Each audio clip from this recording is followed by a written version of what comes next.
Hey, I'm Courtney Waterman, your tutor. Lover of anime, manga, and math. And you just tuned into another session of Tutor Me Senpai.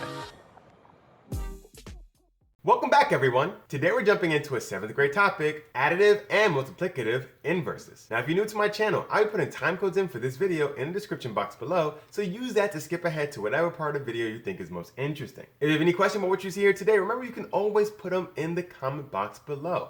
I'd love to help you as much as I possibly can. However, if you have questions about your own homework and below is just a little bit too small, feel free to visit me on my Facebook page at Tutor Me Sempai and tell me all about it there. When you find this video helpful, remember to leave a like. It really helps YouTube know this video was helpful and can be helpful to somebody else. And don't forget to hit the notification bell, smash the subscribe button, and share this video with a friend. Without further ado, let's jump straight into our additive and multiplicative inverses. Before we can start covering the actual inverses themselves, we have to talk about something called their identities, the additive identity and the multiplicative identity. You can't really talk about your additive inverse or your multiplicative inverse without understanding what the identity for each of those are. So the first identity we're going to cover is the additive identity.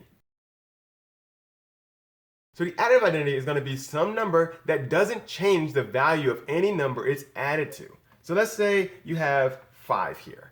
Right? Some number, when you add it to this 5, you're going to get 5 back. Let's say you have 25. When you have some number added to this, we don't know what that number is right now, right? We're going to get 25 back. It doesn't change the value. It doesn't even matter if it's negative. So let's say you have negative 50 and you add it to this number. Now this is going to be one number. It's not multiple numbers. One number that when you add it to all of these, the value doesn't change. So this is the additive identity. So what number exists that does exactly this? When you add it to some number, it doesn't change the value of that number. Well, it's going to be 0. In all these cases, if you add 0 to any of these numbers, or any number in general, you don't change the value of that number. 0 is our additive identity. Let's talk about the multiplicative identity now. The multiplicative identity is going to work very similar to the additive identity, except we're not going to be adding, we're going to be multiplying, hence the name, right? So we have a number that when multiplied to anything, it doesn't change the value. So let's say we have those 5, 25, and negative 50 again. And we're going to multiply it by some number to get the same value back. We want to get the same value back. So when you multiply by any of these numbers, are you going to get the same value back? Well, that's going to be 1. Multiplying anything by 1 doesn't change the value. You're always going to get that same value back. So 5, 25, it doesn't even matter if it's negative. You can multiply 1 by it and get the same value back. So 1 is going to be our multiplicative identity. At this point in time, you may already realize it doesn't matter if you're adding or subtracting whenever you're talking about this additive identity. And it doesn't matter if you're multiplying or dividing when you're talking about this multiplicative identity. When you're adding, let's say, 5 to the additive identity, it doesn't matter if you subtract it either, right? You're going to get the same thing. 5 plus 0 is going to be the same as 5 minus 0. Likewise, for the multiplicative identity, it doesn't matter if you're multiplying 5 by the multiplicative identity or dividing 5 by the multiplicative identity. You're going to get the same thing. You're not changing the value in any of these cases, so the additive identity encompasses adding and subtracting. Multiplicative identity encompasses multiplying and dividing. Now, you may have already known that because adding is just another form of subtracting, right? Subtracting is another form of adding. It doesn't really matter. You can rewrite them both. You can add a negative. So you don't have to subtract a positive. You can add a negative. Another way of rewriting it. Likewise, for multiplying, you don't have to divide. You can multiply by a reciprocal. So in some cases, you might see something like this. Now, I might be saying nothing new here, but I just want to reiterate. So 5 divided by some number, let's say 2. It doesn't matter. You can write it like 5 multiplied by 1 over 2. This is called the reciprocal. And this is going to give you the same thing. Similar for addition. Let's say you have 5 minus 2. You can also rewrite that as 5 plus a negative 2. It doesn't matter. You can write them in each other's form.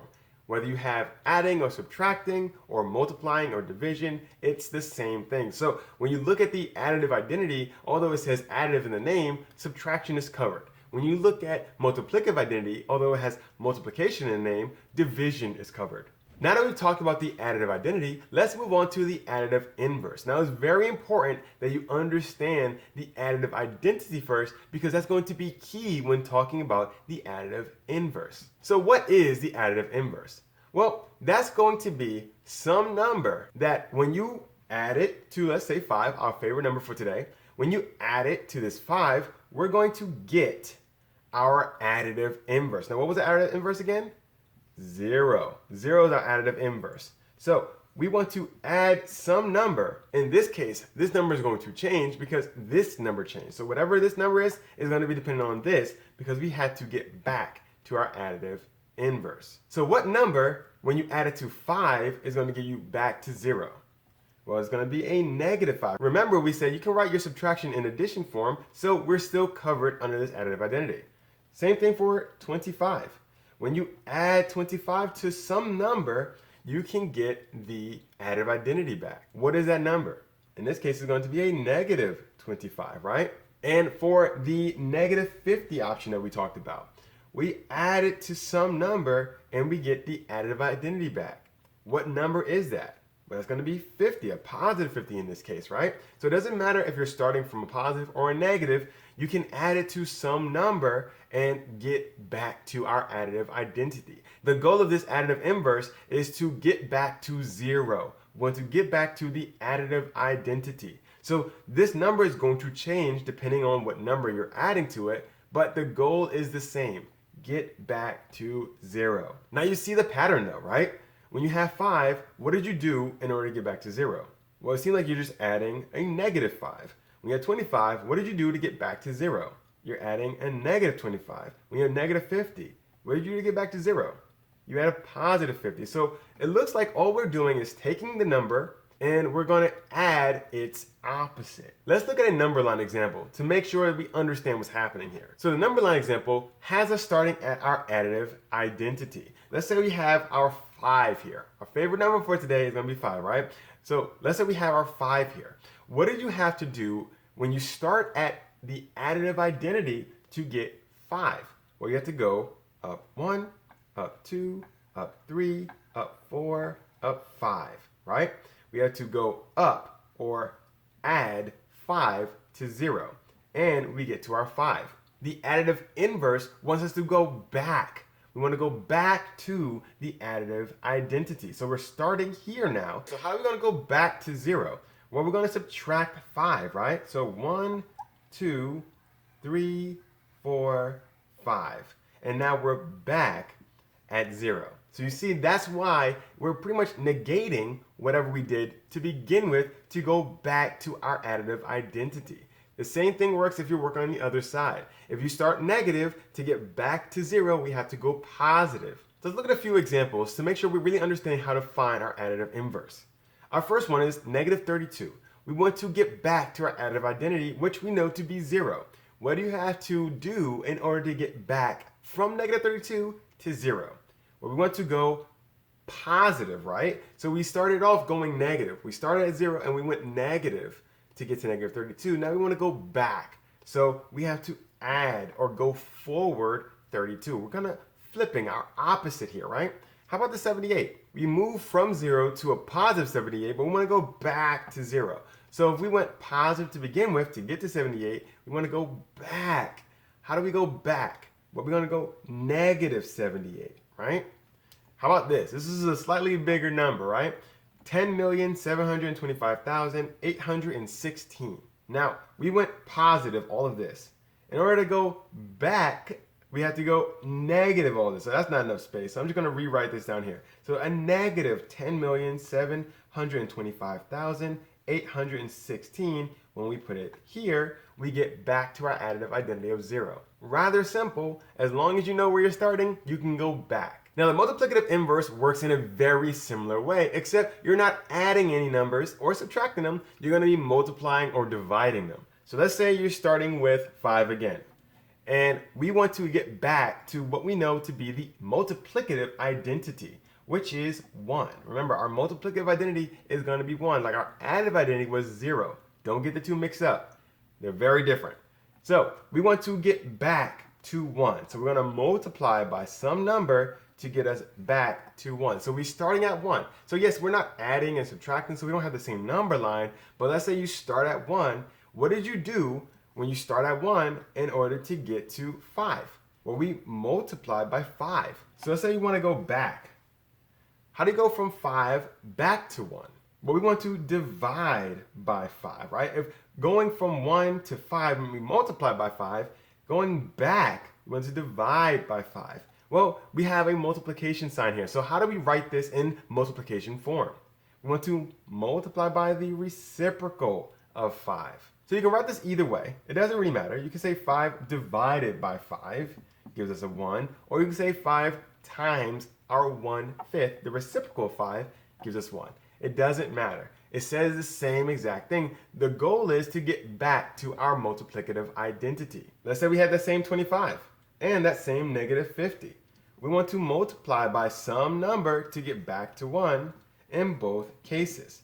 So this is going to be 1 over 25, or like I said, you can write it as 25 divided by 25 gives us 1, and this is going to be 1 over -50. And you can write that as -50 divided by -50 gives us 1. And it's important that you keep the sign. Remember, you don't want to change the value. You want to make sure you're getting back to 1, not -1, back to 1. So if we start negative, we have to multiply by something negative to make sure we maintain that positive 1. If we start positive, we have to multiply by something positive to make sure we're maintaining that positive 1. So the multiplicative inverse works in a very similar fashion to the additive inverse. In both cases, we want to get back to our identities. Let's look at some really quick examples to make sure we're understanding how to find our multiplicative inverse this time.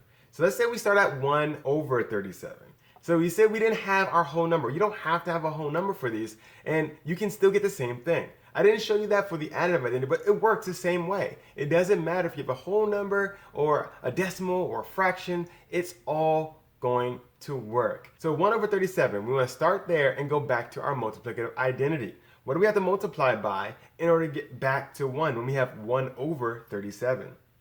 Well, that's going to be a positive 37. Remember, we want to keep the sign the same here because we want a positive 1. We don't have -1 as our multiplicative identity. We have positive 1. How about this -378? We want to multiply that by what in order to get a positive 1? Well, that's going to be the reciprocal. So 1 over -378. So as long as you can write this part, you can find out this part. You're just going to be pretty much doing the reciprocal. And if you've never heard about reciprocal, I have a video. I'll put it right here so you can check that out at any time to make sure you understand exactly what we're doing here. So I hope you're following along with these examples. I hope you're able to find out how easy it actually really is to find your additive inverse and your multiplicative inverse. But you can't skip any steps. You have to first identify what the identities are. As long as you have what your identities are, you know what you're getting back to in both cases. If you have any question about what you saw today, remember you can always put it in the comment box below. I'd love to be able to help you as much as I possibly can. If you have any question about your own homework, remember you can visit me on my Facebook page, Tutor Me Sempai, and tell me all about it there. If you haven't done so already, remember to leave a like. It really helps the channel by letting YouTube know that this video was helpful, and it could be helpful to somebody else. And while you're at it, hit the notification bell, smash the subscribe button, and share this video with a friend. Well, that's all the time I have for today. I'm really hoping this helped with your homework, and I'm looking forward to seeing you again next week. I'm Courtney, and this is another session of Tutor Me Sempai.